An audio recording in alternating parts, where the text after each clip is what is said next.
This podcast is a member of the Voices of Wrestling Podcasting Network. Visit voicesofwrestling.com to hear the rest of our great podcasts, as well as show reviews, columns, opinions, and updates across the world of wrestling.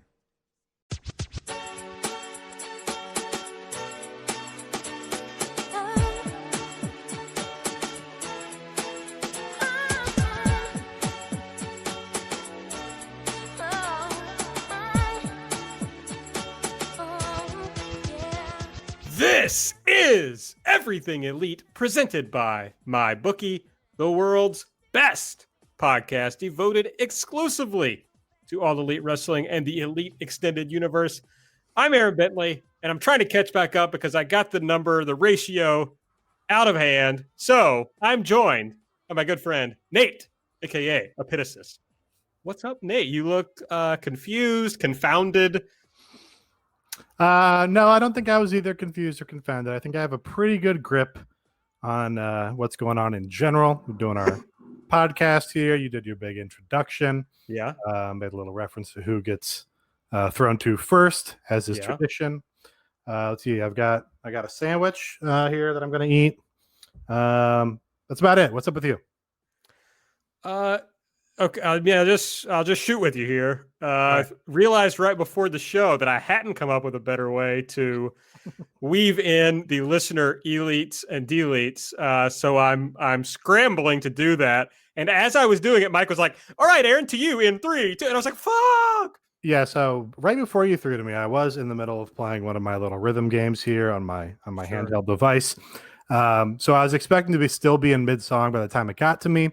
Yeah. Thankfully, I did complete it with a full combo right before you threw to me to talk. But yeah, my thing was going to be, oh, wow, we actually just got on the call and immediately started recording instead of, usually we stick around for 10 minutes or so.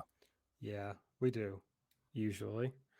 But congrats to us for that. Here's my rhythm game question. Yeah. There's a new Bushi Road rhythm game coming out. Is that right? Mm-hmm. Yes, that is correct. I think it might be in like the Japanese beta now. The Great Okan appears to be a fan from his Twitter. I mean, he's also a fan of the VTubers, so he's keeping busy now that he's back in Japan. But yeah, the new one is about DJs instead of girl bands. It's about girl DJs. Okay. And that's really, I think there's an anime also, but I haven't really been keeping up on it. Okay, well, I mean, I come to you for rhythm game info, so well, I'm a little disappointed. They're doing one smart thing, which is that they intend to expand to the English speaking audience, but instead of doing a whole English version of the application, they're just starting with the Japanese version, and then they're going to make it so you can toggle to English whenever they enable that down the line, which is good because the problem with doing these international versions of the big mobile games is inevitably half of them don't get the support they need in like the English language audience, and then they just shut the whole server down or whatever. But this way, if it fails in English, they can just stop supporting English and all those people can keep playing in Japanese instead of losing all their progress. So there you go. There's some insight into globalization of Japanese gacha games. Thank you. I appreciate that, Nate. We are also joined by someone who I'm not sure knows all that much about rhythm games generally, but I bet I'm about to find out. It's Mike. What's up, Mike? Hey, y'all. It's your old pal, Iron Mike Spears. I would say that my knowledge of rhythm games might be between the two of you. I think I'm fair to say that. Aaron went pretty hard on Bandori for about 2 weeks. Oh, it was way longer than that, Nate. Give me a little more credit. It was like 6 weeks. Yeah, about 6 weeks, would you say? I think it was longer than that. I think it was a few months. I think you know the characters, so you might be right. I do. I mean, I do have more familiarity, I would say, in gacha games. I will say that that's fair to say, as I've been playing a lot of Genshin Impact over the last few weeks. Oh, controversial. Yeah, controversial one. I know it's one of the ones that its terms of globalization is very, harried. And I'm just going to leave it at that. But, I'm doing all right. I decided to put on one of my newer tracksuits today, and I am really feeling the 90s vibes. And in the 90s, I was involved in theater, and we'll get into a lot of talk about theater on this episode. And I'm just stoked to talk to my friends. I'm doing all right. I'm in a good mental place here. I'm kind of happy that I'm going to be avoiding what else is going to be going on as we're recording this and as I'm editing this, and that's very good for your old pal's mental state. So you know what, I'm doing good. I'm glad to be here. I'm all right. Maybe or maybe not. Friend of the show, Julie, did a great tweet about Gacha games today. I saw that. Let's not read it. I think I'm not going to read it. Probably. Yeah. Just push people that way if they know the Twitter account. You got to be in the know. Yeah. You do. You really do. Okay. Here's what we're going to talk about on the show. I do this every time, but we talk about the same thing every show. We just go down Dynamite. We just talk about what was on Dynamite and then what's going to be on Dynamite next week. Yeah. So just generally. You do a lot of the same things. Like I thought it was intentional, but maybe you're only just now realizing it. But your introduction is pretty much the same. You read our Twitter handles. I do. You plug the Patreon. Talk about our great sponsors. Yes. That's pretty much it's sort of your shtick, I think. Yeah, I mean, I definitely have things that I try to do the same every time, but I also as we discussed last week, I try to keep things fresh sometimes, and so I've started thinking over the last few weeks. I probably don't. Everybody knows by now what we're going to talk about on the show, so I'll just if there's something fresh coming up, I'll tell you that. But other than that, just assume we're going to talk about what happened on Dynamite this week. Fresh take. That's right. That's my soundbite for that. I, however, like having a firm format and schedule. I do not do well when I do not have a firm schedule or plan. So I appreciate that you do this. So this is interesting because your complaint last week was that Dynamite was too formatted and too uniform. Oh, that is fair. That is fair.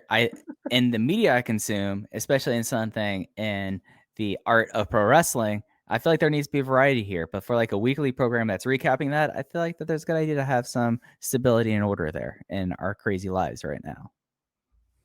Okay, well, I will basically Real both sides here. Based on Mike's mental status each week, I'll decide how I'm going to do the format of it. Is that going to be a thing where we do Mike Spears mental health checks? Maybe we could just, if you want to do on your whiteboard before we start the show every week, if you want to just draw a little like a thermometer there with how you're faring each week. All right, yeah, we're gonna treat this like a teenage sock hop trying to save money for the teen center here on how high it is, and if it's filled up all the way, then I'm doing great. If it's going really low, if it's really cold, then that teen center and my mental state is not getting fixed. Okay, but also very interesting that your touch point for a thermometer is a telethon for the teen center.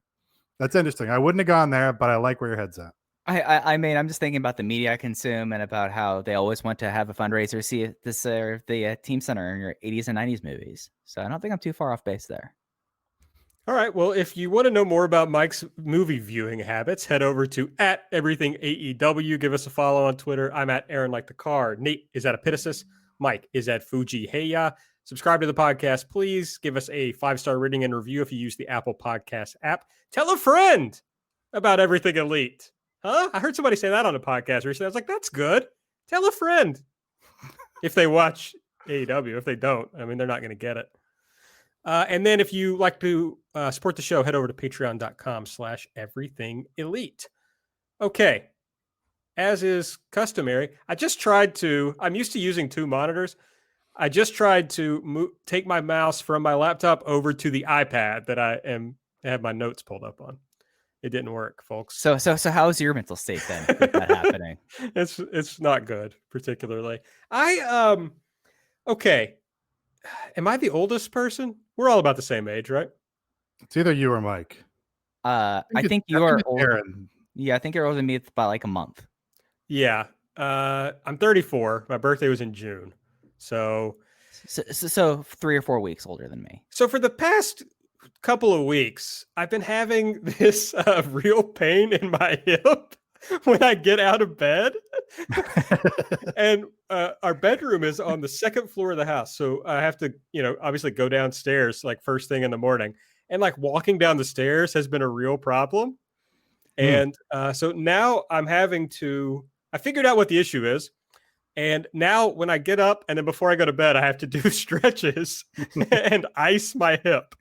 Oh, wow. You don't think maybe it's like your mattress that you're sleeping on? Like, is this an old mattress? Like, let's get really into some normie. No, mid-30s. this is a new mattress, baby. Okay. We have Is it possibly too new? Yeah, No. I mean, it's not broken in yet. Like, No, these it's are good. legitimate questions. Aaron, why aren't you breaking in that mattress? Oh, I'm not going to respond to that. Thank you.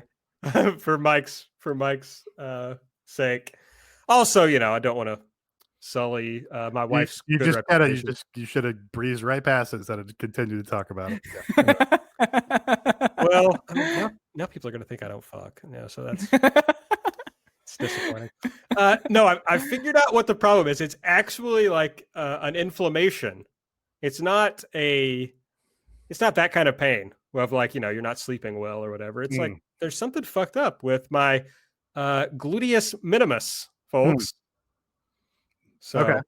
anyway. Well, I'm sorry to hear that. I will say, I think I recently said in here that I don't like smoke weed or anything anymore because it mostly just makes me feel bad. But on the rare occasions when I have like had an edible or something in my advanced stage here, you do realize like you sort of perceive sensations in new ways, and you're like, oh wow, no, my back or my shoulder has been hurting for a while, and I just didn't even realize it until I sort of had it like, you just sort of like get used to these sort of small little bugaboos or something, and then when you change your whole perception of it, it's like, oh yeah, no, I've had a sore shoulder for like 2 weeks and didn't even realize it until I got high on something. That's like, yeah, we're getting old.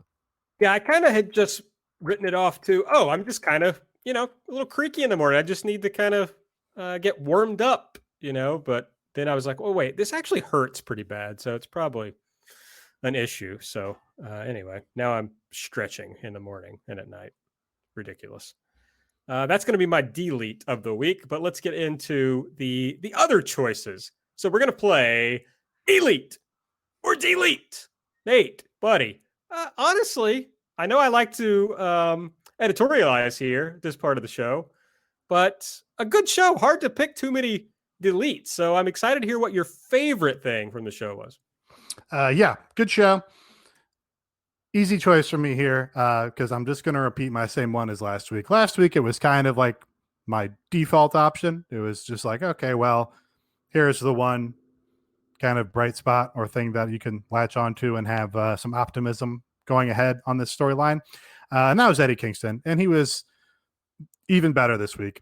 And I mean, I guess it's sort of half the promo that he cut on the show was from last week, in fact. But had a tremendous promo. Should give honorable mention, elite credit to Jon Moxley for his promo in response. And then Eddie, I thought it was very smart. They really had these two guys. They're two title match participants going into the big pay-per-view. Just do a couple promos here, but like respond to each other. And that made it very simple and clear, like what the story is and where each of these guys falls. And Eddie just cut like oh yeah, I'm a, top American promo guy over the last, decade plus. And I'm just going to cut a great promo that exemplifies that. Like it's, no problem whatsoever. But yeah, awesome pair of promos from Eddie Kingston with an honorable mention to Jon Moxley's promo interceding. Eddie Kingston's like kind of the face here, right?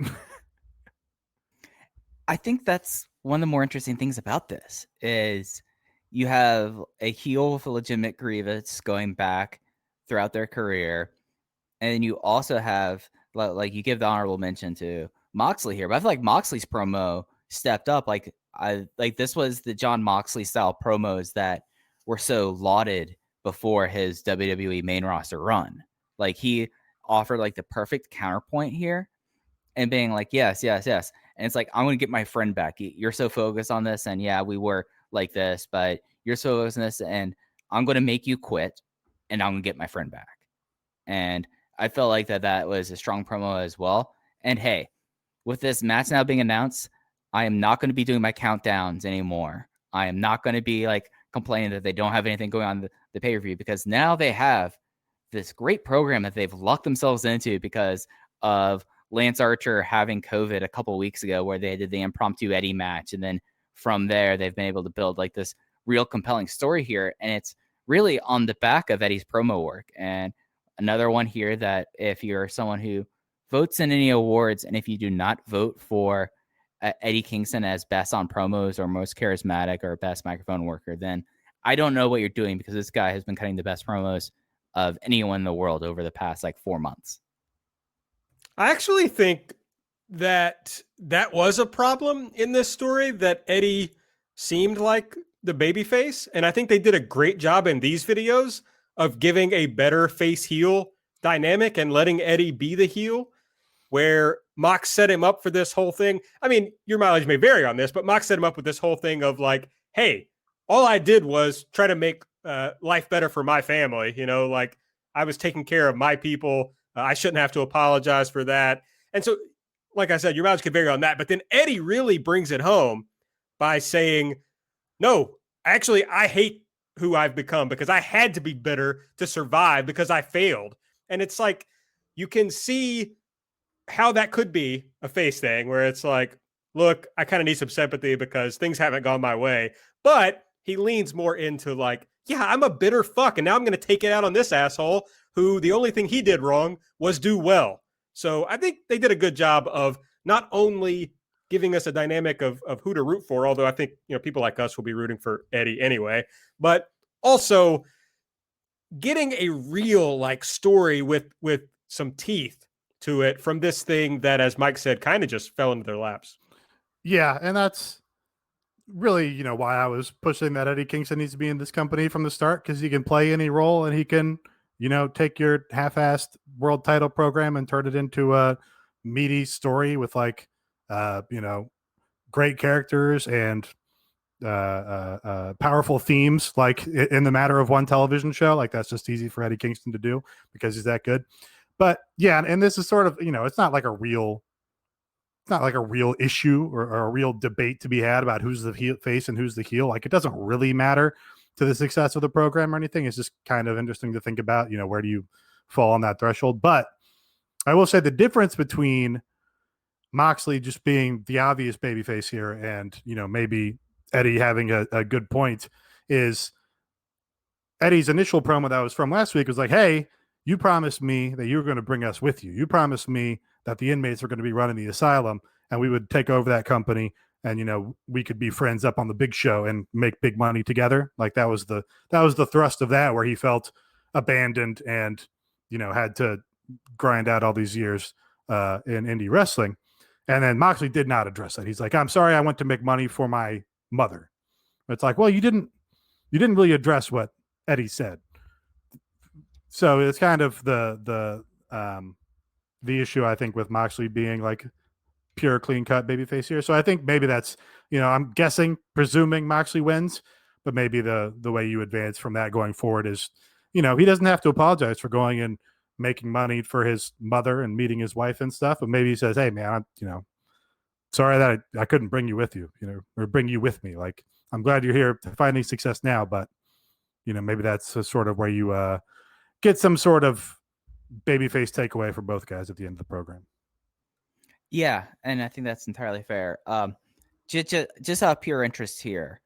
So the pay-per-view is in 2 more shows. We have 2 more shows for the pay-per-view. Before this got announced, before the promos, where was, just going to do a heat check, 1 to 10, where was your interest and your investment into this pay-per-view and excitement, I guess, before this was announced, and then now that we have this as our top of the line match on the show? I've probably moved from, I feel like all the majority of their pay-per-views have delivered. So I was probably, my default starting position is probably like a 6.75. So I'd say I've jumped from a 6.75 to like a 7.75. Healthy jump. 1 full point. AB? It's hard for me to divorce like everything else we now know about this show, right, from before. But I was kind of bummed on the bill. I think we talked about that. Like, I really didn't think they'd built much of anything, except I knew there was going to be a Darby match. Darby versus, I don't know, Cody or Orange. So that sounded okay. But as they said, they've done a pretty good job, except for that last pay-per-view that I didn't care for very much. So I was probably around a 5. And now I would say, I don't know, maybe an 8. I mean, I'm pretty excited about it. I wish there was more doubt about the Mox Kingston result. Sure. That would probably really hype me up some. But honestly, I think it's turning out to be a pretty good card, at least like match-wise on paper. Like, it should be a fun watch. I do. Okay. I wish I could come on and do like Eddie should win thing, but I kind of blew that spot on Brian Cage, and in retrospect, that feels silly. Like, Brian Cage should not have won the world title there. Maybe, I don't know. Maybe it still would have worked, but yeah, I wish I could do a talk myself into Eddie Kingston winning here, but just don't think I can. And you see, that's not hurting my enjoyment of this. Like, I feel like that they've put a very interesting program out of something that seemed like that they were leaning towards, but we were kind of getting to the point. It's like, okay, where we're going to go with here. And I probably went from like a 3 to a 6. Like, I'm ready to see what the rest of the pieces going in here. But this is, as a top line match, this is probably the most excited I've been about a top line match on the pay-per-view since Jericho Moxley. Like, I feel like that this has that much investment for me. So I was just wondering where y'all's heads were at going into this. Yeah, I think that, I mean, I think I was the one, I think it was on this show where I said, like, I don't really buy Eddie versus Mox as like a pay-per-view main event. And part of that is because there's no fucking chance that Eddie Kingston is going to be the world champion in AEW. It's just like not going to happen. Right. Yeah. So that makes it hard. I'm going to find a way to talk. Just to, I look forward to create it. the I'm window, looking the forward to tiny it. window. Okay. So, because they're going to crown the number one contender on the same show. Yep. They haven't done a world title change on television. So Eddie's going to be the 2-week transition champion so that Kenny Omega can win the belt without him beating Moxley. And then you can do Omega and Mox at the next pay-per-view. Yeah. So there's a theory. Yeah. All right. You were saying. Yeah. I was just, I didn't think it really could stand up. I will say, now I've got my own investment in Eddie Kingston, but I think the promos have done a good enough job to make it feel like a really important match, like a heated match. I have no idea if your like average viewer who'd never heard of Eddie Kingston before is as invested. I don't know how I would find those people, but I would love to know how excited they are about this match. So I don't know. I guess part of why I'm so excited about it was I talked myself into it can't be the match. They have to come up with something bigger. And instead they were just like, no, yes, we kind of backed ourselves into it, but it's hot. So we might as well go with it. So that's like something that I really appreciate.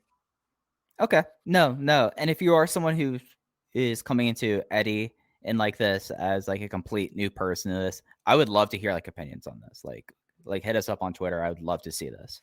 Eddie's such a wild thing because if you come from like watching WWE, Eddie has like, he doesn't have a great body. He doesn't look like a guy who can beat you up, like his gear is kind of goofy. Well, I think he's a guy who can beat you up, but he does not look like he can beat you up in a wrestling way. Right. Oh yeah. I mean, Eddie Kingston would beat the shit out of me. I want to be very clear about that in case Eddie's listening. I don't want you to check me in person. He doesn't look like Chris Masters. Right. Or Brian Cage. He doesn't look like those guys. But at the same time, he has this talking skill that is unparalleled.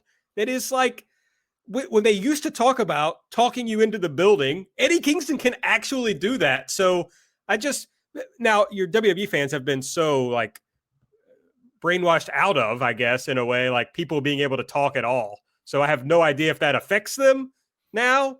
I don't know. It's very interesting to me. Yeah, that's like if you want to point at the one thing that AEW can do that is like the antithesis to WWE style and why you can look at this and say, hey, this is a genuine alternative where they're going to give you something different in American pro wrestling. You can just point to like any of 4 or 5 Eddie Kingston promos or 9 or 10 John Moxley promos that are like, hey, here's a person speaking like a human being not using bizarre verbiage, and just like connecting with you on an authentic level about what this match means or what this guy means. And it's like, that is like the appeal of AEW in a lot of ways. And they did it multiple times on the show and delivered in every single one. Just the other good thing that's like increasing my anticipation of the pay-per-view in this match is like the stipulation was earned by the build. Like they're doing an I Quit match because they kept doing these matches where the guy didn't tap out and he got choked out. So it's like, oh, great. That makes sense to go to this instead of just doing, we don't have any other ideas. So we're going to do a clusterfuck, no disqualification match just because, we love stips. All right, Mike, your elite pick from this week.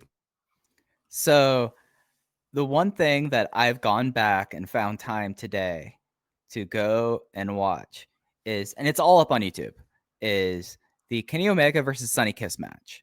Like they have it up there as like a full 5-minute thing, including the intro of Kenny Omega.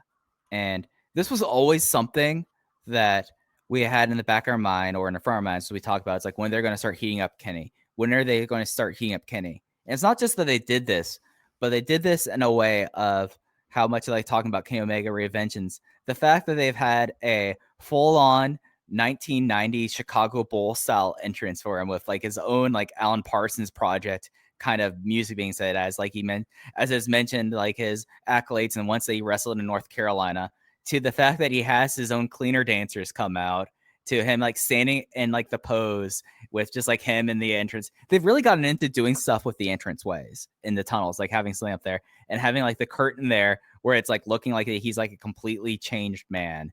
And they have even more like kind of like vaporwave, chillwave music kind of playing, like psyching up and then going right into his entrance there. And then having a match that was just Sonny Kiss eating a V-trigger and then taking the one-wing angel, and that's it. And Kenny just like sits there with the image that's become kind of a meme of like a look on his face that's not even like that he's satisfied. It's that he's bored. And it's going to be really interesting over the next 3 weeks how they do this with Kenny and how they're openly saying it's a reinvention. And he immediately is going to have a match against Phoenix that is going to be like, is this a reinvention? Is this him like trying to put it out there that he's now tapping back into this? Or is this a Kenny that's like, yeah, I did all these things. I am so good. I am someone that beats Sonny Kiss in 2 moves because I am someone who should beat Sonny Kiss for 2 moves. What's going to happen when there's actual challenges in front of him? What's going to happen when you have Phoenix, when the top 10 wrestlers in the world going up against him? And with this reinvention of Kenny Omega, what is that going to be? And I find that incredibly compelling and very thought-provoking. And I thought that this was an interesting way of doing a reboot in a way that's so over the top that it's like an advertised reboot, not just like him putting on real tights and becoming a man, becoming the big bout machine, the house show tights, the cleaner. Like this is actually like them saying reinvention of Kenny Omega, and I'm interested in seeing where it goes. Yeah, it was really good. Don't really, it was funny. His introduction was funny. It's very funny that Dave Meltzer doesn't understand that his introduction was meant to be heelish. That's funny in its own right. And then, yeah, he killed the guy, squashed him, beat him. This company could use just more short matches and definitive victories. And that was another strong point of the show, is they had so many matches that they were forced to do, fewer of these, blow away, PWG, kick out of everything, big matches that they have kind of fallen into a pattern of doing. Yeah, my long-term Kenny take is that they blew their chance on making him like a huge, worldwide star by not running with him much earlier. And I stand by that. That said, I think the way they did this was about the best way they could heat him up at this moment in time with like what they have and who he is today. I definitely have not cared about Kenny Omega probably since he left New Japan, maybe like at the very beginning of the AEW run. I mean, before the New Japan run was over, even by like Okada Omega 3, I was like, okay, I've had quite enough of this. And I was like hyped after this. I was so excited. I think it's great. I'm excited for this whole run. I am interested to see what they do because like, yeah, Phoenix is one of the best wrestlers in the world, but not in this company. I mean, he's been like a tag guy. So Omega really shouldn't have that much trouble with Phoenix, but they're not going to do that. I'd be stunned if they did that. I think you're totally right, except they did have Phoenix show all of his shit off on this show in a great match with Pentagon. So yeah, they've mostly relegated them to being like the tag team that's, competes with the Young Bucks to be the best tag team in the world, even though they're not in the tag title picture at any point. But then they did just go out and have I think the best single match on the show is Phoenix versus Pentagon. So, I hope that'll be fresh in people's memories next week, and that'll be a good excuse to have him and Kenny go out and just do a bonker sprint. All right, it's my turn. Well, you guys have taken the two things that I liked the most off the show. So I'm just going to go there. I'm going to say not the whole segment, but the musical number is going to be my elite pick. I'm going to defend it. And here's why. Number one, it made all the right people mad. So you have to enjoy it from that perspective. Number two, if you're going to have literally a weekly television show, you have to do some shit occasionally that is unexpected and is something that hasn't really been tried in this way before. And a lot of times, you're going to have to fail just because you're trying to do things that are interesting. To me, that's way better than just doing the same stuff over and over every week. But in this particular scenario, I think it really landed. When it started happening, I kind of thought oh, is this going to a musical thing? And then it started and I was like, it's going to a musical thing. This is going to be really bad, because the segment started out really bad. This whole steak thing was not funny, but I am sadly a theater kid. And one thing that really stuck with me that a theater professor told me while we were working on a show was, right or wrong, do it strong. And so even if you forget your line, whatever you can think of, you better say that shit like you mean it.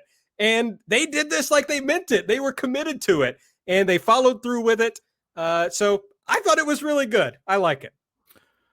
Yeah, I think it doesn't really matter to me if it was really good, for the reasons that you said.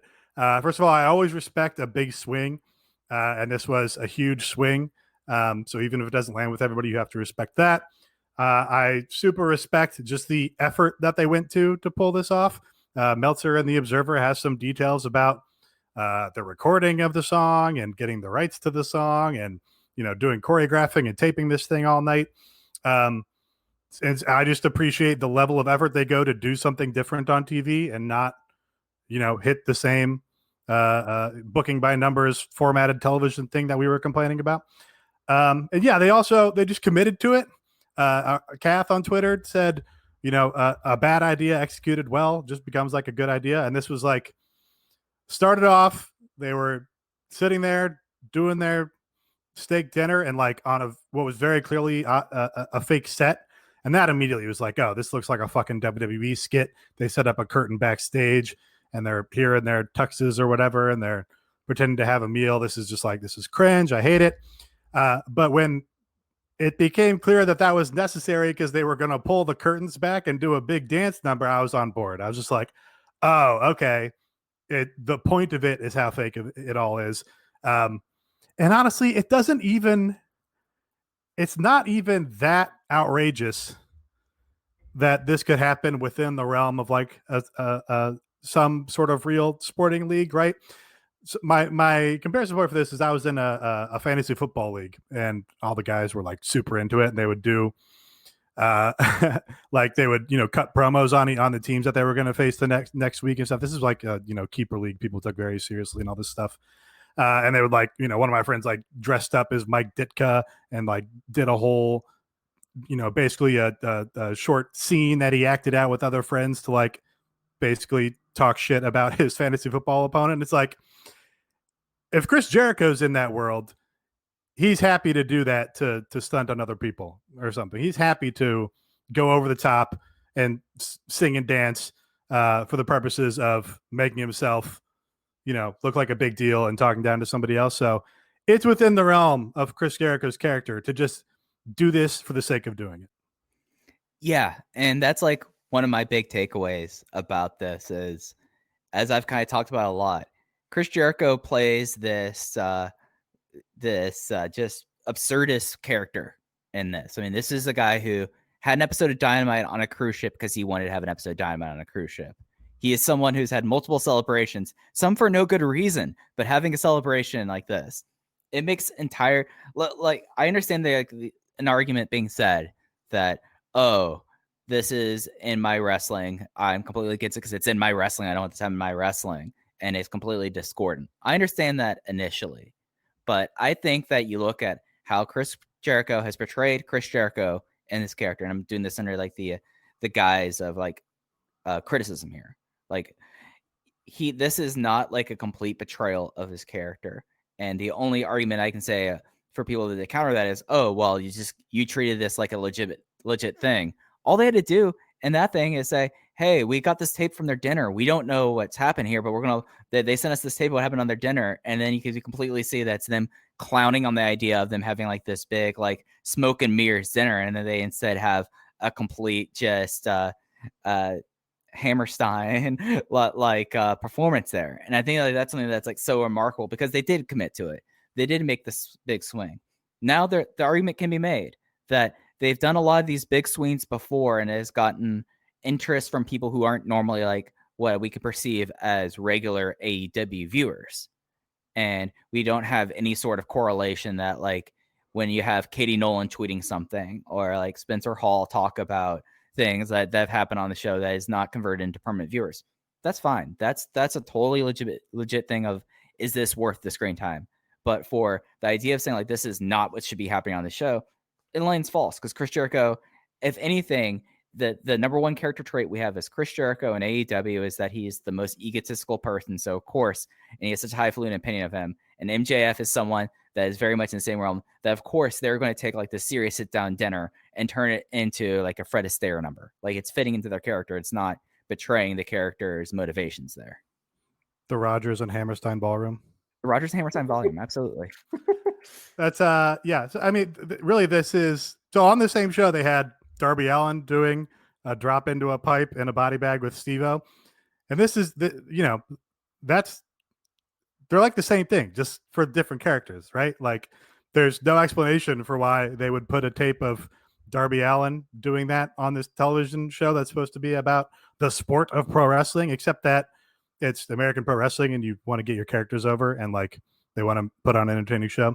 So that it totally fits for Chris Jericho. And that does, like, they make a big deal also about, oh, we don't want invisible cameras backstage.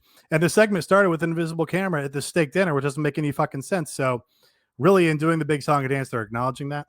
And probably the best part about it was just them coming back to the steak dinner and getting their, raw meat slapped on there and coming down and doing the, the grounding bit and been like, oh, this was a mistake. That just brought it back to earth, really, and I think was the one joke that actually landed. I want to quickly comment on the casuals thing because I saw a lot of people saying like, oh, this is a play for casuals or whatever. And I just think that's not true. I think it's a play right down the middle of their fan base. Like the people, you're like average person who watches AEW loved the Rick and Morty tie-in early on in AEW in Charleston. They love all this stuff that Jericho does, even if us and some of the people who listen to this show think it's goofy from time to time. The AEW fan base clearly loves it. The AEW fan base loves Orange Cassidy. Not that it's the same, but like this type of stuff, right, yeah, they really enjoy.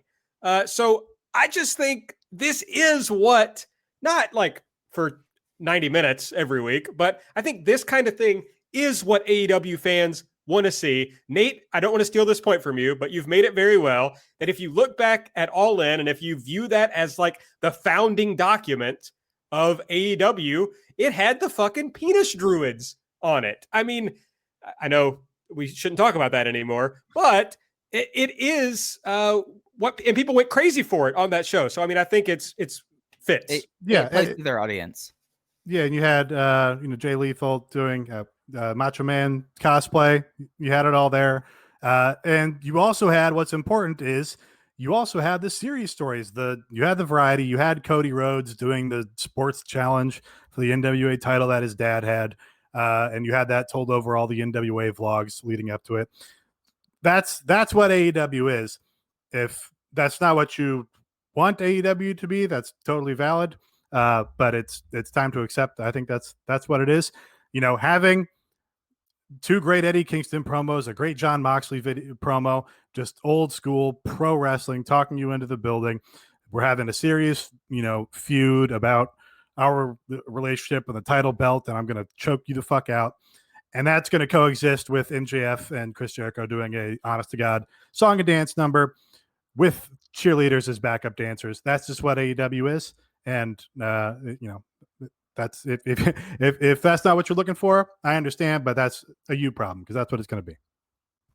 All right. We also take elites and deletes from our listeners. So if you are interested in having us read one of your elites or deletes on the show, you can either join our Discord and put them in there, or at the end of every Dynamite, I throw up a tweet and you can respond to it with your elites and deletes. A listener elite from this week, coming from our Discord user, I Am the Table, said his elite was Hikaru Shida getting her friend an extra payday. If you're really clued in on the AEW lore, you know that Roar of the Jaguars cheerleader Keiko Honda, who is a Japanese native, is a Jaguars cheerleader, and has become like very best friends with Hikaru Shida. They post like just the cutest shit about each other on Instagram. So if you just like to ship people, it's worth following them for that purpose. Keiko was not only in the cleaner part, she was one of the sweep ladies, but she was also in the MJF Jericho segment. So congrats to Keiko and congrats to Shida for getting her friend there for an extra check. Keiko's all elite. We need the graphic. Drop it on us. Two contract Keiko. Yeah, we need 2 contract Keiko for sure. I do. Professional cheerleaders are like famously exploited. I don't know that there's been any such accusations about that for the Roar of the Jaguars. But like, those contracts are typically like, oh, you do all these team events and that's just like part of your $12,000 a year salary or whatever, because it's, purported to be like a part-time job or whatever that you take after your full-time job. It's a passion, all this stuff. So yeah, hopefully it is that she's getting per appearance checks. I am definitely wish casting here that they're paying her extra. Well, I think this needs to be another item that we take to Tony on when they does the next press conference call. How are the Roar of the Jaguar being compensated when they appear on national television here? Because they need to be getting separate checks. And I was looking. Keiko has fewer followers than us on Twitter, which is insane to me. What? Right? I don't know about Instagram. Maybe Instagram's more of her home field, but on Twitter, I was like, wow, doesn't seem right. Well, we don't have an Instagram, so she's definitely beating us there. Let's see. She has 6,050 followers on Instagram. Okay. So she's probably put a little more into her brand there, I suppose. But yeah, she's very cool. She works for the Jaguars. If you want the Jaguars to work for you, you got to head over to mybookie.ag. Bet on them, baby. You can put elite, put that code in, you'll get 100% deposit match up to $1,000. So that means you put in $100, they'll give you $100 for free. You put in $1,000, they'll give you $1,000 for free. What all we got going on? NFL, we got the World Series is going on. We have all the crazy shit that Mike bets on. We have college football. I've got some college football picks going on this week. So there's plenty. Who do you have for college football? Well, I just take off our good friend Thomas Fishbeck over at VOW.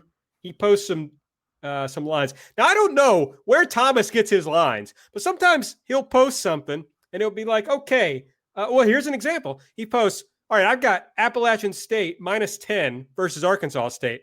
I go over to my bookie where I've already put in a promo code ELITE to get my 100% deposit match. and Appalachian State's minus 14 at my bookie. I'm not buying 4 points. No, I wouldn't buy 4 points there. We're deep in the heart of League of Legends World's Finals right now. We're down to 4 teams to decide who is the best region in the world. It is 2 Chinese teams, 1 Korean team, 1 European team. I'm sad to announce, I don't know if we talked about this before, Aaron, no North American teams got a group stage yet again. So who's that's not surprising, really. Yeah. Who is your favorite team in the League of Legends World Championship? I'm just going to name the 4 teams, and you can give me your opinion. Can you tell me where they're from also? Yes. So this first matchup is between both Chinese teams, Sunning Gaming or Top Esports. So Sunning or Top Esports. Who are you picking there? Oh, I have to pick one of each. Yeah. Against each other, head-to-head semifinals match. Okay, well, I'm going with Top Esports. Sunning reminds me of Leaning, which Dwayne Wade tried to make those shitty sneakers happen, and I was just against it. So I'm going with Top Esports. That's fair. Nate, who are you feeling there? Top Esports or Sunning? I'm going with Sunning. I think these finalists prove that the key to having a strong esports and League of Legends presence, you have to have a strong and functional central government, which of course Korea and China excels at. So, we only have ourselves to blame. Yep.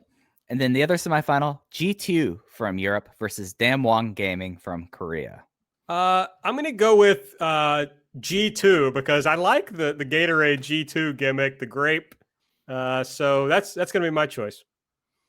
Yeah, Damwon for sure. Of course, Korea famed for their RTS and StarCraft skills. League of Legends, of course, is a heir of Dota, which started as a Warcraft mod. So, their skills should translate there. I'm going to pick them to go all the way. All right. Feeling that it'll be the first time that Europe has won a world championship since season 1 of League of Legends. And you can bet on all that on mybookie.ag. Even as time we're recording, they're about to have a debate. You can bet on the debate there. Baseball, the World Series is still going on. It's happening in my stadium of the ballpark in Arlington that is no longer there, is now Globe Life Field. You can bet basically go on anything. F1, I mean, you could they have simulated games you can bet on if that is your certain itch you want to scratch. That's wild. I will give my picks. I'm going heavy on service academies this weekend. You got to go for the triple option. I like it. I got Air Force -7, Cincinnati +2.5, Georgia State +2.5, Navy +14. So I'm heavy on the service academies and the dogs this weekend. I like that Navy +14, to be honest. Well, thank you. I appreciate that. I do. Yeah. And you can do all these on mybookie.ag. Use promo code ELITE. Yeah, and if you use that promo code, you could go bet on all those and with zero risk to you. So head over there, mybookie.ag, promo code ELITE, 100% deposit match.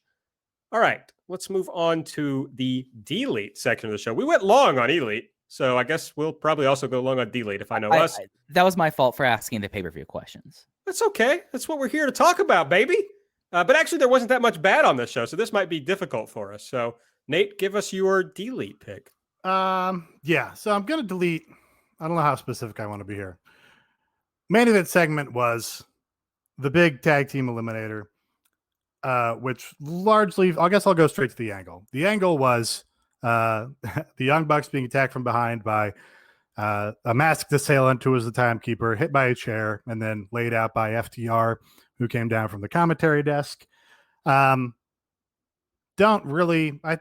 talked at length about how this feud just lost whatever steam it had from the pre-AEW days where they were taking shots at each other on Twitter and on BTE and shit. And since they got into AEW, it's just gone from a thing where they were like kind of seeing eye to eye, and then both teams kind of made simultaneous heel turns. Now FTR was clearly laid out to be the bad guys here, even though all the time spent on the Young Bucks over the last few weeks was how they keep super kicking staff members. To get too concerned about who's the face and who's the heel again is like kind of, I think, working contrary to AEW's intentions. Like, I think they want there to be some flexibility in those roles so that they can have more complex characters theoretically. But yeah, just the feud's not working. That doesn't help. That now you spent all this time illustrating at length that the Young Bucks are dicks and then making your main event angle, we need to get sympathy on the Young Bucks. You also had some guy in a mask come in and hit them with a chair, and it was just revealed to be Tully Blanchard, their manager, who's with them every week. Like, that's not a reveal. that's not anything. Like, just had to be Tully in the first place. I don't know. Honestly, what I wanted it to be is I wanted that to be Brandon Cutler, because that would have been a story and a progression. And it would have made sense of what they're doing on BTE. But that's not what it was. So that just kind of, after this really strong show, I thought the ending fell pretty flat. Yeah, and I get that they're pot committed to Bucks versus FTR, but by far, with the exception of the World's Women's title, which we know nothing about at this point, least hot title going in here with the weakest champions into a feud that should have been money. It should have been something that we didn't feel like we're backdoored into. But to be honest, the backdooring feels so deserved because of how heatless FTR has been and how the Bucks, like, it's like this was always the end game, but like getting there has been felt like it would be like the easiest layup, like the easiest way to get there. But FTR isn't who everyone thought FTR was, except for Aaron Bentley. He knew who FTR was and has been proved right consistently from the get here. And it's just one of those things that having Tully as a surprise attacker and just it felt relatively heatless on a show with a lot of heat. Like the reaction there was like, yeah, of course they attacked them. Oh, mask guy. Oh, it's Tully. Oh, that's your manager. Okay. Oh, you're going after Matt Jackson's ankle. Well, I guess he'll be back and we'll have to fight off against it. Like it did not, nothing in this feud felt deserved. It just felt like it was preordained. They're just checking off the list. Yeah, I'm going to hit our listener deletes here because this was common in both the Discord and on Twitter. Bella Randolph said, not enough has been done to justify the Bucks versus FTR. This is a little different than what you guys are saying as far as like the story doesn't make a lot of sense, but also the matchup even happening doesn't make sense. Bella says the end to the main event was flat. This match has always been a foregone conclusion, but neither team is currently in a great position. Danny Hernandez on Twitter also said, delete FTR / Young Bucks. No real steam. Ship has sailed. And yeah, it's just like, so they've made two big mistakes here. One, in that the match that's there, they just haven't built it to where like anybody should be excited about it. They put up these t-shirts that are like dream match, Young Bucks versus FTR. It's like they just decided, well, people were excited about this 3 years ago, so they're still excited about it now. But then on the other hand, as Nate was saying, they just like didn't do a story. There's no story to speak of. I don't know who to root for. I mean, I know they want me to root for the Young Bucks, but I don't know why. And why did they do all this thing with them, the super kicks? Like, I want some explanation. It's they're doing the exact same thing that Kenny is doing, where it's, oh, I'm going back to the old me, and we're going to be pricks now, and we're going to be really good, and that's what people are going to like. But it doesn't work. I don't know. That works, I guess, broadly. The elite is all going in the same direction. We understand, like, Young Bucks and Kenny are tied at the hip. It makes sense they do the same thing. But it doesn't make sense in the context of the FTR feud. Because what has FTR done? They wouldn't shake their hands and couldn't shake their hands. And then they were all buddies and drinking beers. And FTR was kind of dicks to one of their friends, and then they told their friend to get over it, and they broke up with that friend, and now the Bucks and FTR are at odds, and FTR kept like talking shit to them backstage and saying like, you should kick us instead of staff members. The feud that they've gotten to has nothing to do with where all the original heat was. The original heat was with, on BTE, the Bucks talking all this shit about them, and FTR talking shit about their style back, and now that's just not related to anything whatsoever going on in the story. Even I don't get it. They basically already did the story with best friends. Like that was the same like idea. And yeah, it feels so far removed from like, you remember that segment with the Rock and Roll Express and Arn and Tully, and like this big whole thing about the clash of styles and like what's the right way to go, the Omega Tanahashi story. But it's just, it's forgotten. It just played, I don't know if it's forgotten, but it's played no role in like the last, 4 weeks of television. So very strange. Mike, your delete pick from this week's show. So, I mean, this was the big overall thing of something that's happened on the show that's worth deleting. And I'm totally with you on that, Nate. Let's talk about stuff that's not been on the show and has not been on the show nearly enough and has felt shoehorned in to how things were with All Out. And let's talk about like how things have gone since then.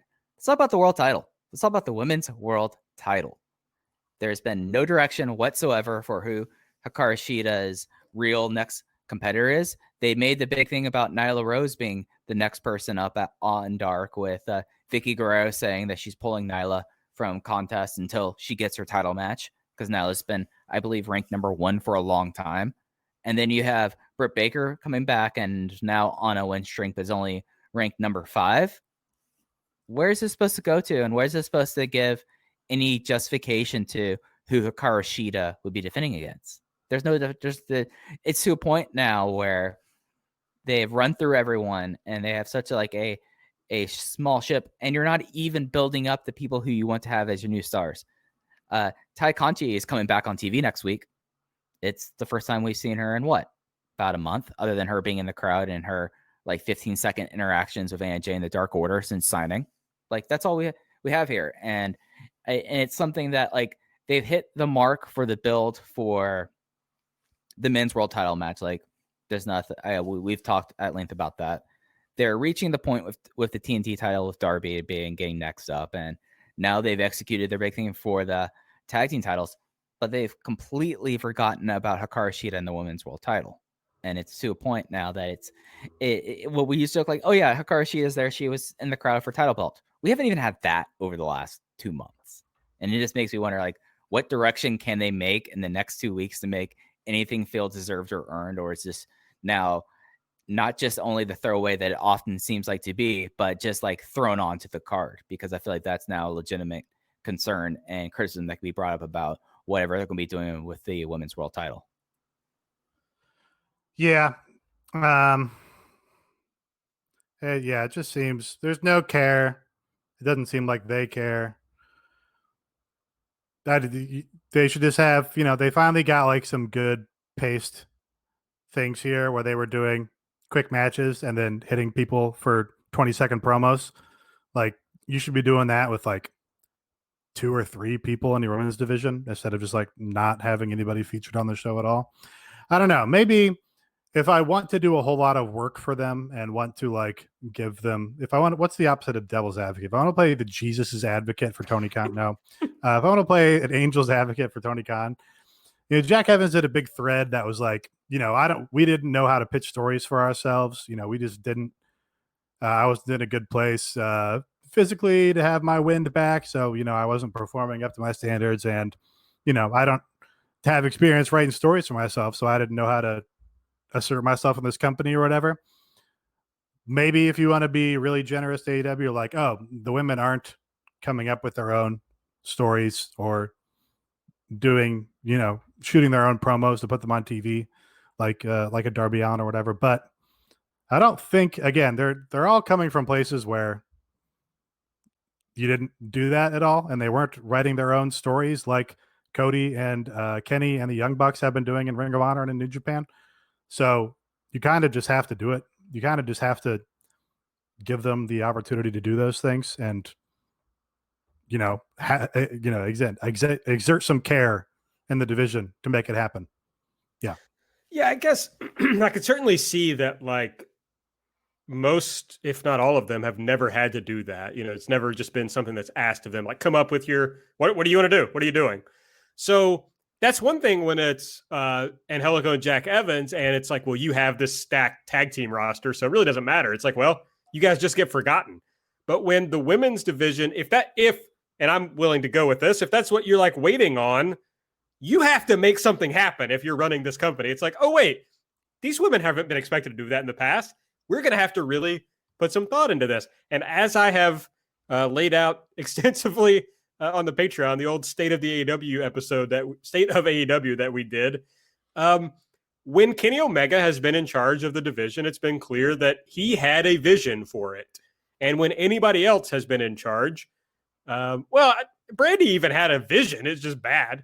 But when Tony Khan has been in charge, it's just clear that he has no interest whatsoever in really having a featured women's division. And it's been perfunctory. Like, it's been something where, like, we always know, like, after the third match, the next matchup will be the women's match. And it'll get about 6 minutes. Token shit. It's tokenism, and it's the spreadsheet stuff that I was talking about last week. Like, it was like, that's where the spot on the spreadsheet is for the women's stuff, is right before the main event. So it gets like, and there's probably some like numerical backing on why they do that, and that's terrible.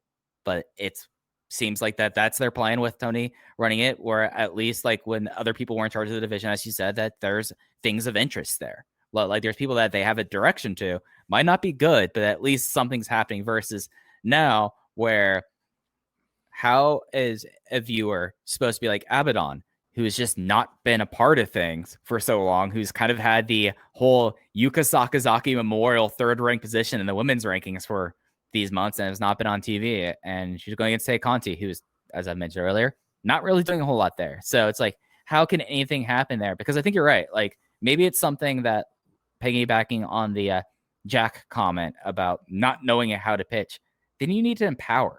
Then you need to be like, all right, obviously we've seen something here. We don't like how this is going. And maybe this is our own failing on preparing you for like this kind of thing, but we want to hear from you. How about everyone come in with things like this and let's focus to this? But I have no confidence that's ever going to happen. I mean, do you all? No, I think it's time to call an audible, and the women's division has to be centered around Hikaru Shida and Keiko, and just find a way to make that everything that you're focused on going forward. Yeah, they need somebody in charge of writing the stories for that division, and then they just have to give it time. Like, look, like we don't in the outside of this promotion, it was like, oh, okay, we got a nice little B feud with Nyla Rose attacking Shanna at the autograph table or whatever. That's like mostly restricted to dark, but at least there's a story there. But no, now we have no story, and like one talent member beats one non-roster member on the show per week just so they have a women's match. It's not anything. It's not.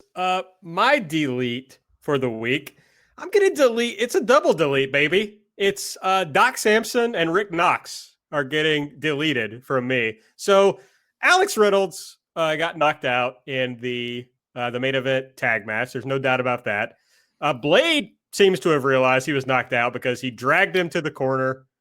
And I mean, he had to have realized it because he had to reach over and literally pick his hand up to tag him. Not to. I don't know if we should limit it to double, because there was also a lot of other guys in there that didn't really do shit. Like Blade realized it and still like, I'm just going to drag your corpse over here. Not great either. That's true, but I agree. Least bad out of these people. But I agree with whoever I saw say that there's at least one person whose job it is to keep up with whatever is happening, and that's the referee. First of all, Rick Knox. Mm-hmm. Rick Knox, without a doubt, either did not notice or did not give a shit because he didn't do anything. Alex Reynolds is like laying over by the corner, just knocked out, and nobody's doing anything to help him. It's insane. Rick Knox appears to just have literally never cast his gaze downwards. Yeah. It's like, even then, it's like you have peripheral vision. I don't know. You got to look around, buddy. But then Doc Samson, I think if you look at the Matt Hardy situation from the last pay-per-view in the Sammy Guevara match, you look at this, he comes across as a guy who is there to do Tony Khan's bidding and has no independent agency.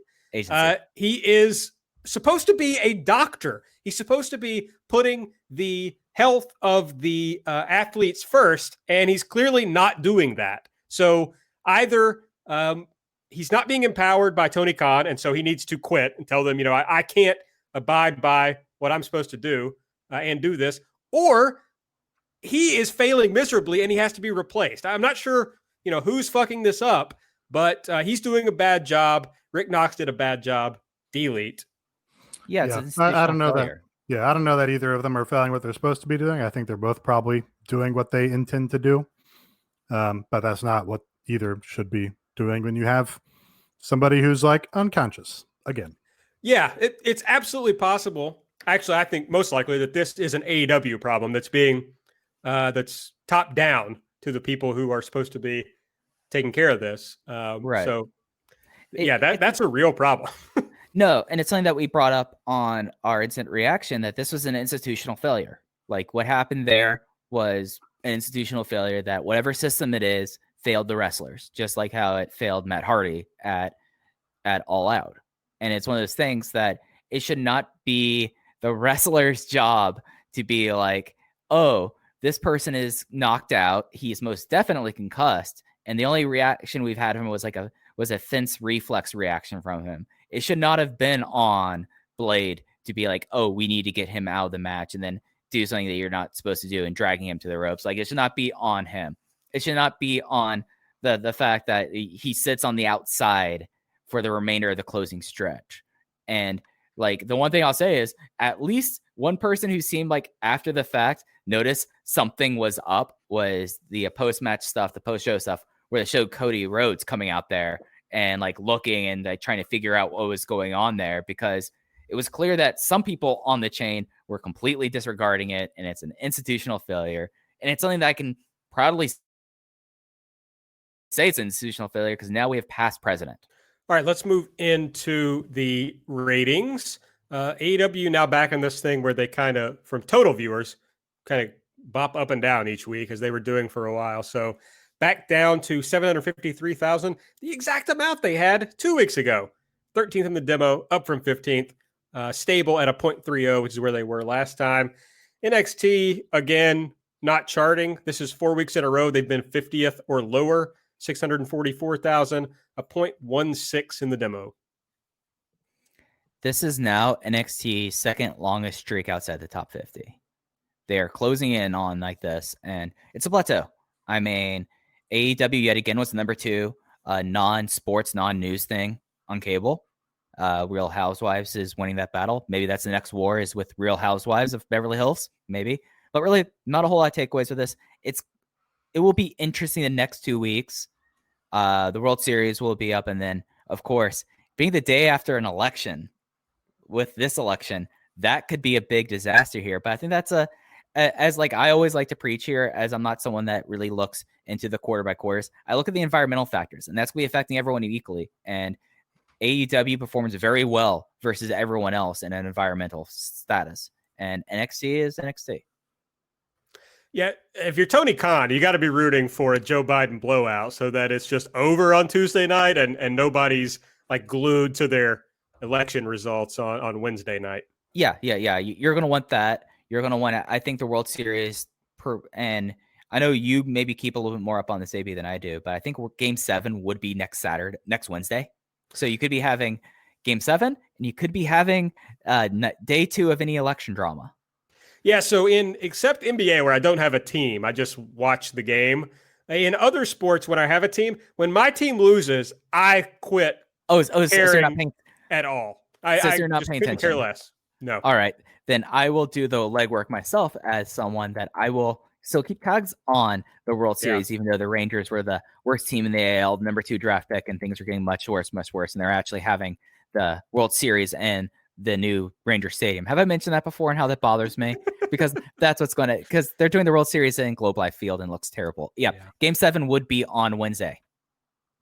All right. So yeah, Tony rooting for one of those teams to win quickly. So let's move into the rundown of the show. We started off with Wardlow Day, baby. Wardlow beating Jungle Boy with an F10. This was really fun. This was something where I would love in 2022 or 2023, if they ever like do this, to be like, so what exactly was your plan with Wardlow? Because it's so interesting that like his only televised pinfall he has taken in a singles match was against Cody Rhodes in a cage match. And he went here again. I mean, Jungle Boy basically just bumped his ass off for Wardlow. Wardlow looked like an absolute hoss, the hunkiest of the hunks. Did a sick power bomb, did a great F10, and Didn't even do his rising knee attack. Like, he did not need it here, and he won with that. And, that's an interesting thing. When we on Light were picking our brackets, AV, this was the one match where we had differences that we thought would go differently, and this would be deciding it. Actually, no, I'm wrong on that. I lied. No, that was Phoenix and Omega, or Phoenix and Penta was our difference. This one we just both got wrong. We both thought Jungle Boy would win. So we're 0-1. Our reasoning was that Wardlow's probably not going to win the thing, and so why burn Wardlow versus Adam Page? Because then you got to find your way out of that. Yeah. Although, on the other hand, we bitch so much about how they built up Adam Page the first time. Him getting a win over Wardlow, it's like that's a real win. Yeah. I mean, Wardlow's been protected. Wardlow has been absolutely protected. And that's one of the things I find real interesting and why I want to talk about this is I want to know, like, okay, what is this basis behind this? Like, do you have plans for him, or are you going to end up feeding him next week to Adam Page? Like, legitimate thing there. And I find it very interesting. Next up was when we started seeing the Eddie Kingston promos and the Mox promo. This is like the first one. Eddie has another one later, which we've talked about already. And then Kenny Omega defeated Sonny Kiss. As Mike was mentioning, these first two matches are both in the title eliminator tournament. So these were first round matches. So Wardlow advances, Kenny Omega advances. Orange Cassidy is with Tony Schiavone, and he does a bit where he answers questions as if he is Bill Belichick. I really did not understand this bit at all. And I kind of I knew what it was, but I don't know why it happened. I kind of hated it. I mean, it's like pop culture, sometimes you get one thing, sometimes you get another. I do like the idea that Orange Cassidy only like follows like big things. So like he follows Bill Belichick, and it's like whatever Orange Cassidy canon is, he knows who Bill Belichick is. So we can definitely put that in the list of that Orange Cassidy tries when he wants to. He is obsessed with Fast and Furious movies. He has a Jan Sport for his title belts, and he has a Superman punch. But he also knows who Bill Belichick is and finds him amusing. Dasha greeted Cody and Arn coming up to the arena there. Cody says he's not surprised that AEW wants a rematch between him and Orange Cassidy. He's just surprised how quickly they want it. There are whispers a stipulation might be added. Had to whisper that. But he thinks Orange didn't get it done last week in the time limit. He's not going to get it done next week. Dasha, hypes up Cody here, points out that he's gained 14 pounds. I love the very specific weight gain. And Cody says, hey, I needed to be a heavyweight in a light heavyweight company. Dasha, the greatest investigative reporter in AEW, I think it's fair to say. Oh, absolutely. I mean, asking the tough questions. We'll get into the stipulation. Like, that was one of the things that we were maybe going to talk about the leads, but we'll get into that stipulation when we do the rundown for next week. But I mean, I thought it was funny that Arn Anderson still dresses like a 1980s dad with a t-shirt tucked into his golf shorts with a belt on. I was hoping we got a pan down. We got Seaman Birkenstocks. That was my big hope out of this. Nate ran away. I mean, it's not uncommon for one of us to have to go to the bathroom or something, so that's normal. But now I'm starting to get worried. It's been a little while. So I hope everything's okay over at the Nate complex. But that's why you're not getting any Nate takes right now. This was then the other Kingston video promo that we talked about. And then, we had Phoenix defeating Pentagon with a destroyer. I'm learning the difference between a destroyer and a Code Red. How do you not already know the differences between that? Because they look very similar to me. And I don't know moves. I think that's established. I don't know. Well, it's not like the knowing moves thing. It's like a destroyer has been a known quantity, Aaron Bentley, for at least the past decade and a half. Yeah. And to me, the Code Red looks like the same move. I feel like we've had this conversation before, but I'm going to further illustrate. A Code Red is an arm track pendulum power bomb. It is also known as Yoshi Tonic, both Amazing Red and Super Shisa from Dragon Gate. And Yoshihashi. Yoshihashi doesn't do a Yoshi Sonic. He really should. That'd be really funny. But the interesting thing about it is that these two guys, I mean, there's no way that Super Shisa knew who Amazing Red was. They developed them at the same time. Canadian Destroyer, based off of P.D. Williams. I know that, baby. Maple Leaf Muscle, P.D. Williams. But yeah, no, I love this match. It was something where these two, like they were willing to kind of do like this. And there was like a moment, like Eddie Kingston was on commentary, and there was like a moment where Phoenix did something that was somewhat dismissive of Penta, and Eddie was like, "Oh, my best friend doesn't like that," and I really enjoyed it a whole lot. This was a brother fight, and there's few things that are more enjoyable than when a brother faces off in another match, in a match of another brother, and therefore only one brother may win. Phoenix got his bell rung partway through this match on a enziguri to the top rope where he kicked where he got kicked by Pentagon. He was able to kind of reclaim himself enough to do that to Harrison to a destroyer at the end. But this probably was my favorite match on the show just because I love these two guys together. And this is what I'm getting hyped up about. Best top 10 wrestler in the world, Phoenix, coming out of this. Yeah, this was one of the best TV singles matches I think that's been in this promotion for a good while. I mean, I thought it was good down the stretch, but at the beginning I was like, oh, they just have decided to phone this one in. So it's just going to be one of those. No, that's just part of their act. Yeah, I just lost. They lose me with that. So I was like, okay. But then I was like, oh, they're doing some stuff down the stretch. They did a lot of stuff. They did a lot of stuff. They did. No, it got fun. I liked that. I guess I just didn't need like the whole, oh, will Pentagon like really hit his brother hard? And I'm like, okay, just like do cool moves. I mean, they didn't do any fucking Gargano shit. There was a point where he got spiked on his head and like Excalibur tried to like cover for it for a minute when they were trying to figure out if he was, okay. But yeah, those guys are going to hit the shit out of each other. I'm not worried about it. Somehow not featured in the Elite section of the show was when Miro showed up on this show. There was a hype video for Miro and Kip versus the Best Friends. Chuck Taylor says, what they did to Sue's van was on purpose. We broke your video game by mistake, which was pretty funny. And Miro says, look, I just got here. I'm trying to be cool with everyone, but you broke my stuff. I hate that Allen is apparently an initialism or an acronym. That's doing too much. Yeah, Kip spelled it out at some point, and it was stupid. That makes it an initialism, I think. Yeah, so it was stupid. I didn't know that. I thought they were just calling it Allen, Well, they were, and then he's like, oh, here's what Allen stands for, and it was like just bad. Kip Sabian just ruins everything, like. They do so well in the UK, and they made such a point. Was JR did that aside where he just talked about how great they're doing in the UK? Was that on the cable broadcast, or was that just on Fight? I don't remember it. Yeah, I don't recall it. Okay, it must have just been on the international feed then, because like Excalibur was talking about something, and then JR literally just starts like reading from that graphic that Cody posted. That's like, here's how great we're doing in the UK, and then Excalibur's like, okay, well, as I was saying. And they couldn't spend the one sentence saying, hey, we got this video in from MJF and Jericho. He has to read off that thing instead. Yeah, it was funny. But it was more of a non sequitur, I guess, if it had just actually been on the TNT broadcast also. Right, yeah. Alex Marvez is with Colt Cabana and the Beaver Boys. Alex Reynolds does a bit where he says they have an opportunity tonight, and he just keeps saying opportunity. Colt Cabana keeps calling the Beaver Boys his friends, and they want no part of being called Colt Cabana's friend. He says he's not feeling any pressure tonight, which makes John Silver very mad because he says the Dark Order is under a lot of pressure.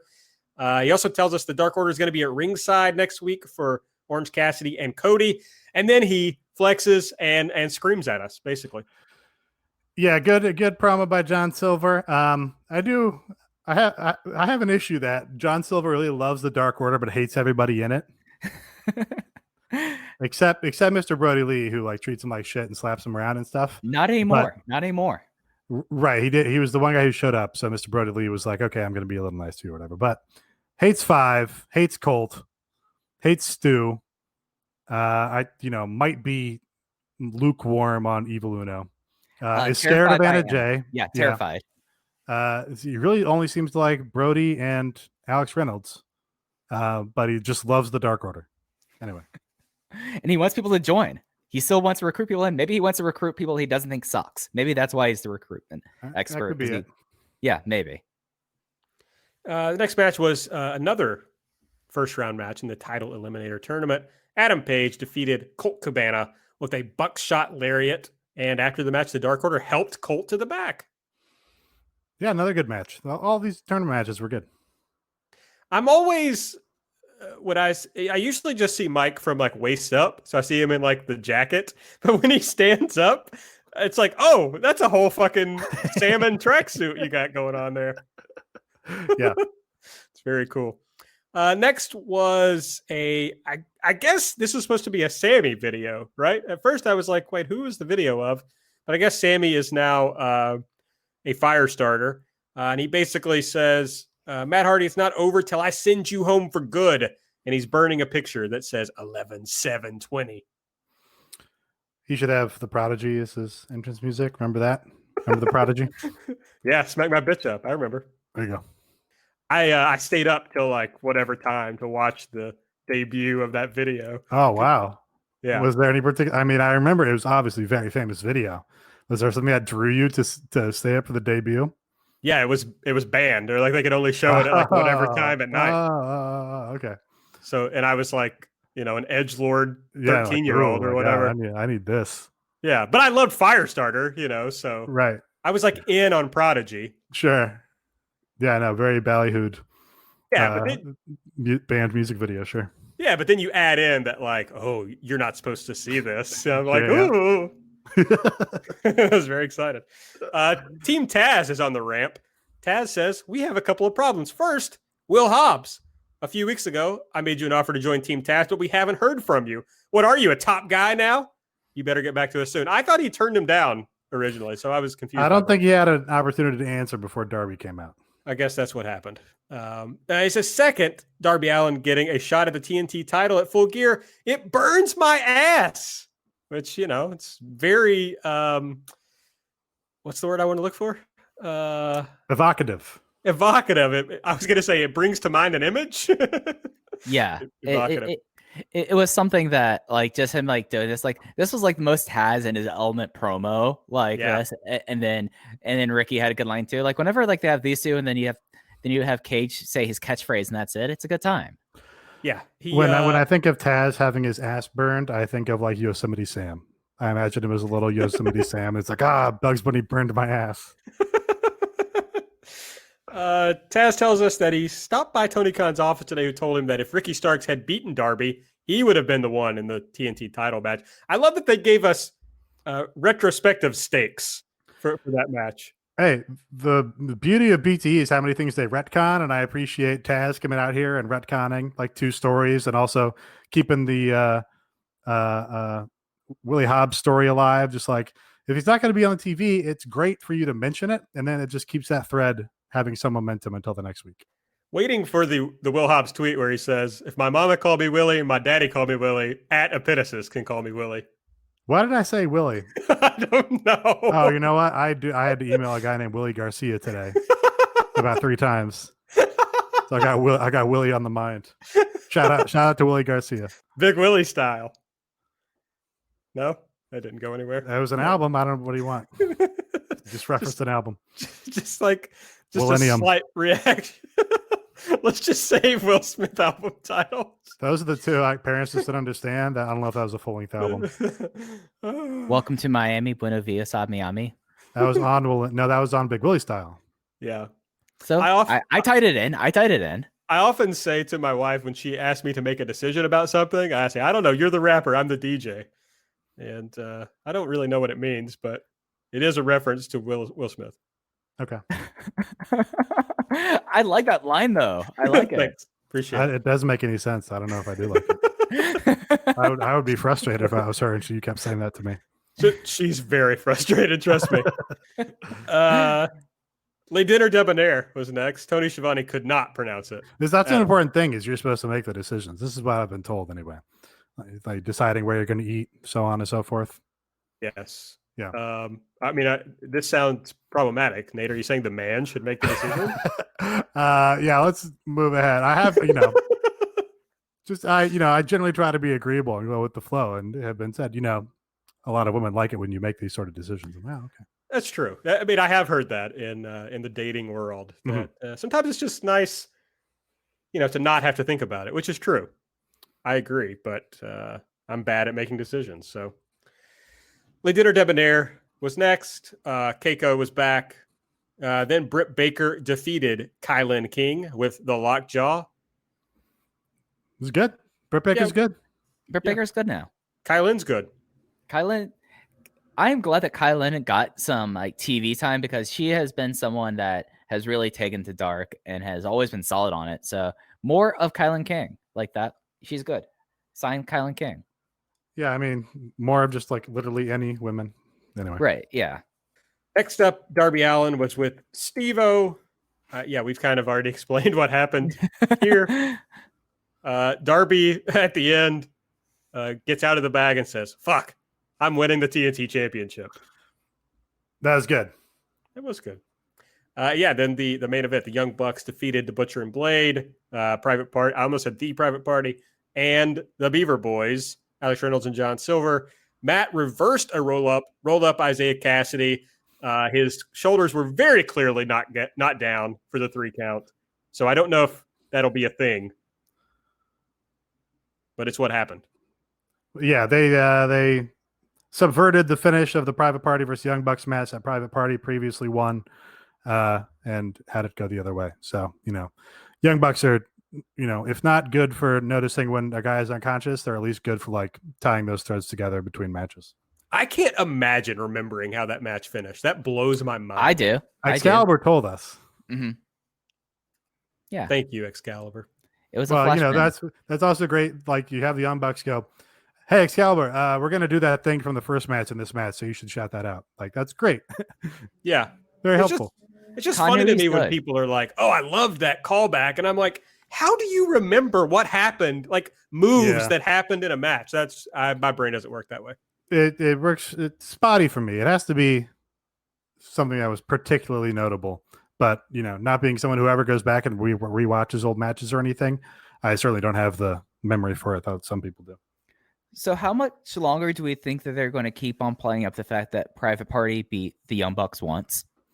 Because their entire run in this company. Because it does feel like that they're only like real because Matt Hardy wasn't with them this match. Like their only like big character trait now is that they pinned the Bucks now a year and 3 weeks ago. I mean, it is good to give that weight because it didn't have any weight at the time because it was like the first fucking week of the company or whatever. But yeah, they have to beat them again. I think when they beat them a second time, then it can be like, oh, now they've really beaten them and they've arrived. Yeah, that was the show. They tried to destroy Matt's leg at the end. So I guess that's going to be the story going forward. All right. If you enjoy the show, if you're big fans of ours, and I know you are, head on over patreon.com/everythingelite. We do a lot of audio over there. This week, Mike and I did This Is Chris Jericho, looking back at the entirety of Chris Jericho's career, starting in Wrestling Romance up to what was the last match you watched? New Japan, the Moxley, or no, not the Moxley match, the Omega match in New Japan. I thought it was really good, so I think you should go check it out. Folks have told me that they love this series. This is a great that this is some of the best content we do. So go check it out. It was an absolute blast. We got to talk about Wrestling Romance if you're nasty. That's right. We also did Light, as we do every week, where Mike and I preview Dynamite, review Dark. Nate runs down BTE and any other vlog content. Nate, did you, in fact, I saw it suggested to you, did you, in fact, watch John Silver on a shot of brandy before the show tonight? I did watch it. Do you plan to recap it on Light? No, I could recap it for you now if you like, if you're nasty. Brandy brought in security because they were keeping kayfabe that he was in the Dark Order, and the Dark Order beat up her and her husband. So she had security there with them. John drank a lot. John had a lot of personality, popped off the screen. Probably the most masculine single person in all of pro wrestling at this point, I would say. They cooked chicken with some spice. They air fried chicken, I think, and then ate it. John told some stories about meeting Brody Lee and Chikara. Told a story about joining a wrestling school at like 15 or something. Told a story about going to Trent Beretta's house when he was like 16 or 17 and going to the basement and drinking a lot, and then Trent being like, "Hey, let's drink some raw eggs," and they did that. And also there was Trent had a fan that was there at the time. That was weird.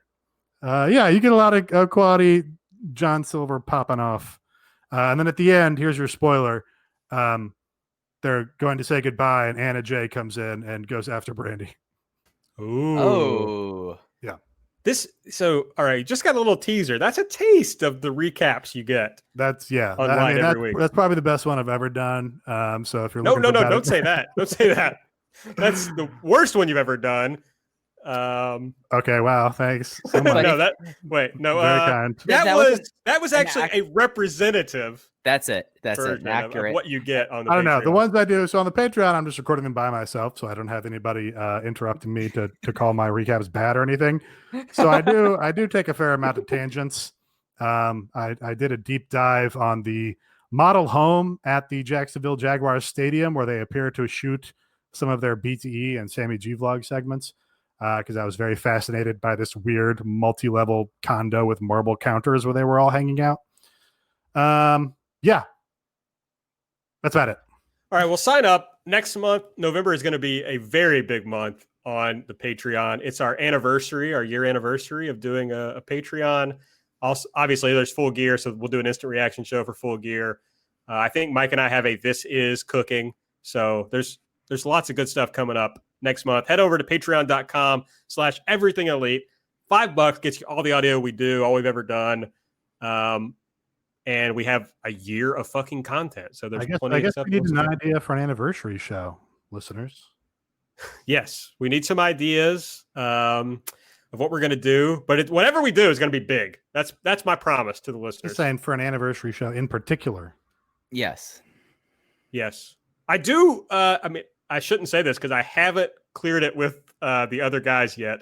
But special guest for the 100th episode of our main show, which is coming up. Yeah. This is episode 95. It's clear with me. I mean, yeah, go. Yeah. That's fine. I'm just teasing it for now. I'll tell you all who it is here in a few weeks. Wow. Yeah, I'll tell you guys right now, but I mean, but I'll tell the listeners. I would be extremely mad to be a listener in this moment. I'd be so fucking pissed at you. I will say this as a tease for Patreon in November. This is one of 3 people in AEW that I'm uniquely prepared to do all the research possible for This Is. It is someone that I've gone intimate with their history over the last year, and it is someone that is, I will argue, no one has done a podcast about this person to the depth that we probably will do. And it's not Shima. It's not Shima. And it's not Shima. Is it KTB? Fuck, I wish it were KTB. I bet we could get KTB on the Patreon. I would love to have KTB. Brian, I know you have his business card. Yeah, give me his deets. I want to hook this up. We'll have a talk with KTB on the Patreon if we can make this work. I feel like that's a great anniversary plan. Getting KTB from the okay. Now I feel like we booked ourselves into a corner. Yeah, this was bad. Oh no, I'm speaking things into existence. Y'all know I have this power by now that I speak things into existence. I want to have KTB on the Patreon. I don't know. The previous thing you were speaking into existence was having a catch with Masato Yoshino, and sorry, Mike, I don't know that that's happened. That was going to happen. Nate, if it wasn't have to do this. I just have to hold him to account because he will just say these things regardless of the truth. It was going to happen. It was agreed to, but then COVID happened. COVID happened. Maybe you should speak COVID out of existence. We'd all appreciate it. Yeah, actually, Mike. You know what? That's a much more useless. Mike. Yeah, what the fuck, Spears? Now he's just having a cough with Yoshino. Okay, nope. Boo. God damn it. That's all for me. I'm leaving. Goodbye. Luckily, we're almost done. Next week on Dynamite, the fucking TNT title is going to be a lumberjack match. Cody Why versus is there Orange Cassidy. a lumberjack match? There's no justification. If anything, it should be like. Well, I guess who's it? Orange and Cody. Orange and Cody. Yeah. Yeah. Yeah, I can't find a justification. Yeah, I mean, I guess the Dark Order came out during the last one, right? And Orange ran him off with the belt. I guess that's the justification. So the Lumberjacks are keeping the Dark Order out of this match to get a clean finish. What about the fact that the first match went 20 minutes and 20 minutes was enough? Maybe we should have a 30-minute time limit. Maybe that's the stipulation that makes more sense there. Not a lumberjack match. Yeah, or just like there must be a finish, you know. Yeah. I think after 20 minutes, the lumberjacks should start entering the ring and slowly getting closer and closer to the center, so it's like the walls closing in. And all they're doing is they're spinning the straps, they're spinning the belts, whatever they have, like they're doing like this. So it's like propeller. So instead of bouncing off the ropes, you bounce off of getting smacked in the shoulders, and that encourages them to get to a finish. My thoughts exactly. Boom. They'll have one of the semifinal matches in the title eliminator tournament. Kenny Omega versus Phoenix. This should be great. Ty Conti versus Abaddon, as we talked previously. Are we going to see a repeat of Ty Conti losing to Abaddon and then joining the Dark Order? That's what happened to Anna Jay, of course. Hope they make some hay of that. And then we'll have a town hall meeting to decide if MJF will join the Inner Circle. Here's my question. This has to lead to MJF and Jericho at the pay-per-view, right? I'm so annoyed. I was just thinking of, remember all that fucking god-awful election shit they were doing? And now it's a town hall meeting? Yeah, I forgot that is what that is. That's bad. Christ. And it's going to be the week before the election. That's bad. Do they think people were dying to see more of that? I don't get it. Yeah, that's it. I think that's all we have to talk about, really. We're building the full gear card here, but we still got a few weeks to talk about that. So I guess I would say find us on Twitter at everything AEW. I'm at Aaron Like the Car. Nate's at Epitasis. Mike's at Fuji Heya. Subscribe. Give us a 5-star rating. Give us a review. And head over, won't you, to patreon.com/everything elite. But don't just go there. Like, subscribe to the Patreon, please. And we'll give you some content. I think that's it. For Mike, for Nate, I'm Aaron. We'll see you next week.